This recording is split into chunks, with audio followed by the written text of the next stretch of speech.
It's a bit unexpected to walk into a modern building like Brookfield Place and find a farm completely indoors.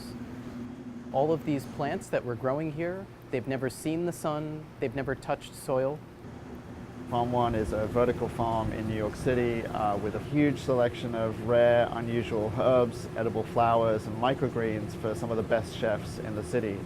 The nice thing about growing indoors in a controlled environment is we don't really have to select varieties based on hardiness or shelf life, and so we can grow some quite delicate plants that are tricky, but we can do that year round, and we don't have to worry about them getting attacked by pests or succumbing to weather or frost or things like that.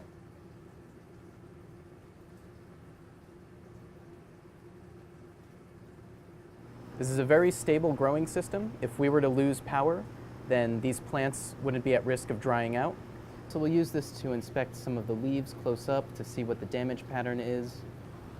In this farm, we don't spray any pesticides or insecticides. Instead, we use other beneficial insects that are natural predators to the bad pests that we have. We can buy these ladybugs on Amazon.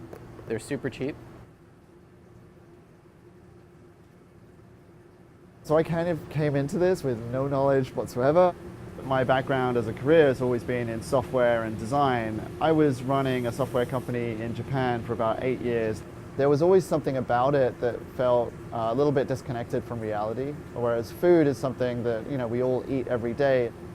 And so I sort of looked into vertical farming, the ideas that I was seeing coming out of Japan, and I thought, hey, maybe I can combine those two things, this technology and also these rare plants to create something kind of new and interesting.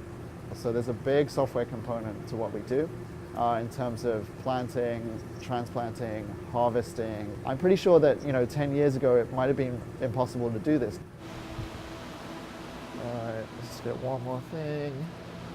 So mostly the plants that we consider rare or unusual are not necessarily more difficult to grow. They're more plants that have been kind of forgotten by our big scale agriculture. Although this mustard green is really nice and spicy.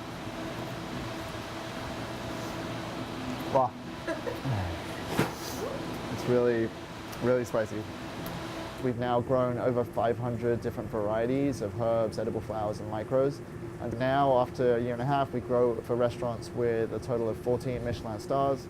If you look at agriculture as a whole, most of the technology has been devoted to huge scale agriculture, whereas we're on the opposite end of the scale. And that's one of the things that we think we can develop in the future.